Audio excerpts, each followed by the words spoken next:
ৰৈ বিনালেৰ পৰা ৰাজ্য চৰকাৰে কোনো কৰ নলয়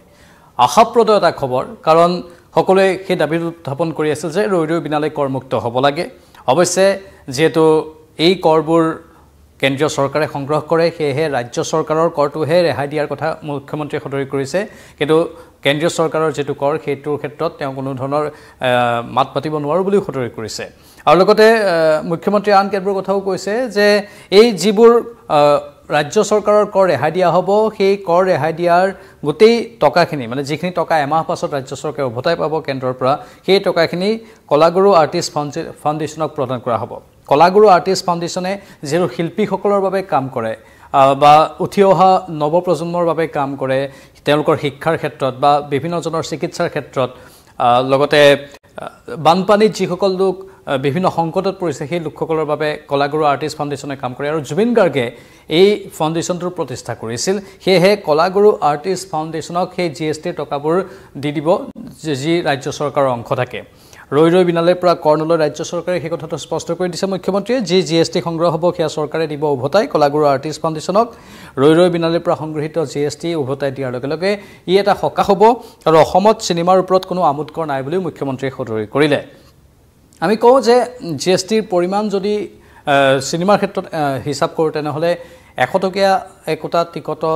একোটা টিকটৰ দাম যদি 100 টকাতকৈ ওপৰ হয় তেনেহ'লে জিএছটিৰ পৰিমাণ হয় 18% আৰু যদি 100 টকাতকৈ তলত হয় তেনেহ'লে সেই নিৰ্দিষ্ট চিনেমাখনৰ টিকটৰ ক্ষেত্ৰত বা চিনেমাখনৰ ক্ষেত্ৰত জিএছটিৰ পৰিমাণ হ'ব 5%। আৰু ৰৈ বিনালেৰ টিকটৰ ক্ষেত্ৰত যদি আমি চাওঁ বেছিভাগ টিকটেই 100 টকাৰ ওপৰতেই হৈছে আৰু সেয়েহে তাত 18% জিএছটি হ'ব 18% জিএছটি চেণ্ট্ৰেল জিএছটি যিটো 9% আৰু ষ্টেট জিএছটি 9% মানে সেই জিএছটিৰ দ্বাৰা যিবোৰ সংগ্ৰহ হ'ব ধন মানে 9%ৰ হিচাপত যদি হিচাপ কৰা হয় সেই সংগ্ৰহ হোৱা ধনবোৰ মানে ৰাজ্য চৰকাৰৰ যিটো জিএছটি পাৰ্ট সেই পাৰ্টটো ৰৈ বিনালেৰ পৰা যিটো পাব সেইখিনি উভতাই দিয়া হ'ব আৰু সেইখিনি উভতাই দিব কলাগুৰু আৰ্টিষ্ট ফাউণ্ডেশ্যনক মুখ্যমন্ত্ৰীৰ মন্তব্যটো আমি শুনাই লৈছোঁ মুখ্যমন্ত্ৰীয়ে কি ক'লে আমাৰ শিল্পী সকলোৰে মৰমৰ আদৰৰ জুবিন গাৰ্গৰ জীৱনৰ শেষ চিনেমা ৰৈ বিনালে চিনেমা হলত 31 তাৰিখে আহিব যেহেতু ট্যাক্স এক্সেম্পশন দিয়াৰ কোনো প্ৰভিজন নাই কাৰণ ট্যাক্স আমি কালেক্টে নকৰো ভাৰত চৰকাৰে কালেক্ট কৰে গতিকে যিখিনি জিএছটি এমাহৰ পিছত আমালৈকে ঘূৰি আহিব কালেকশ্যনৰ একমাহ পিছত আমালৈকে ঘূৰি আহিব এই টকাটো আমি কি কৰিম তাৰ বিষয়ে আমি কেবিনেটত আলোচনা কৰিছিলোঁ আৰু এই বিষয়ে আমি জুবিন গাৰ্গৰ পত্নী গৰিমা গাৰ্গৰ লগতো আলোচনা কৰিছিলোঁ আলোচনাৰ শেষত বিশেষকৈ গৰিমা গাৰ্গৰ পৰামৰ্শ অনুসৰি এই জিএছটিটো আমি কলাগুৰু আৰ্টিষ্ট ফাউণ্ডেশ্যনক উভতাই দিম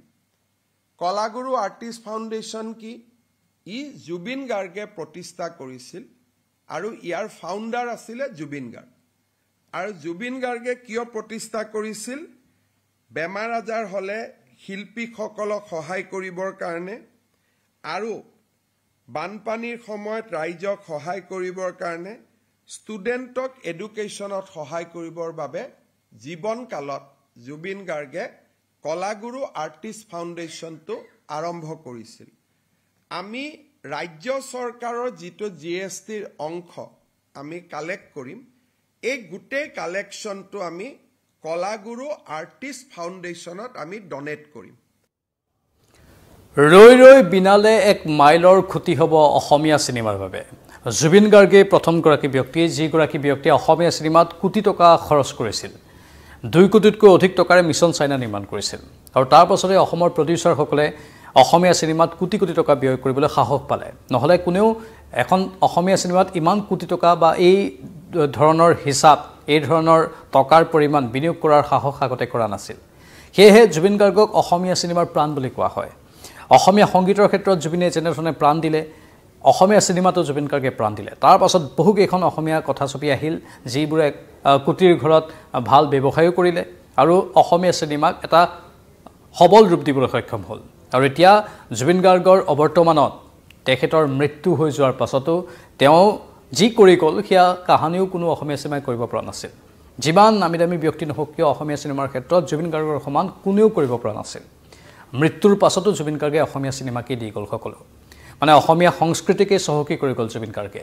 আৰু এই ছবিখনে কিমান কোটি উপাৰ্জন কৰে তাৰ হিচাপ কোনেও কৰিব পৰা নাই অনুমানেই কৰিব পৰা নাই সকলো ৰেকৰ্ড ভংগ হ'ব সকলো অভিলেখ ভংগ হ'ব কিন্তু সকলোৱে শান্তি শৃংখলা অটুট ৰখাটো বৰ দৰকাৰ সেই কথা গৰিমা শইকীয়া গাৰ্গ অথবা আন আন শিল্পী কলাকুশলী সকলেও কৈছে যে আমি শান্তি শৃংখলা অটুট ৰাখি চিনেমাখন চোৱাটো প্ৰয়োজন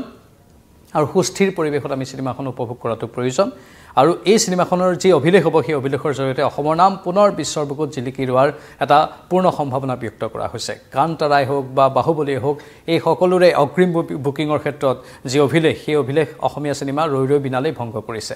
কোনোৱেনো কাহিনী বা ভাবিবলৈ সক্ষম হৈছিল জানো যে অসমীয়া চিনেমা এনেধৰণে সেই বলিউড বা দক্ষিণৰ যিবোৰ বক্স অফিচত অতি সফল ছবিৰ সৈতে ফেৰ মাৰিব পাৰিব কিন্তু অসমীয়া চিনেমাই সেইটো কৰি দেখুৱালে আৰু জুবিন গাৰ্গে সেই সপোনটোৱে মনত পুহি ৰাখিছিল জুবিন গাৰ্গে বাৰে বাৰে কৈছিল যে মই অসমীয়া চিনেমাৰ সেই নতুন দিগন্তটো চাব বিচাৰোঁ অসমীয়া চিনেমা আন ভাষালৈ ডাব হোৱা বা বিশ্বৰ আন চিনেমাৰ সৈতে ফেৰ মাৰিব পৰাকৈ থিয় হোৱা সেই ছবিখনে মই চাব বিচাৰিছোঁ জুবিন গাৰ্গ আজি আমাৰ মাজত নাই কিন্তু জুবিন গাৰ্গে সেইটো কৰি দেখুৱালে সেয়েহে জুবিন গাৰ্গক আমি পুনৰবাৰ চেলুট দিছোঁ আৰু এই পোনপটীয়া সম্প্ৰচাৰটোৰ পৰা ইমানতে বিদায় লৈছোঁ নমস্কাৰ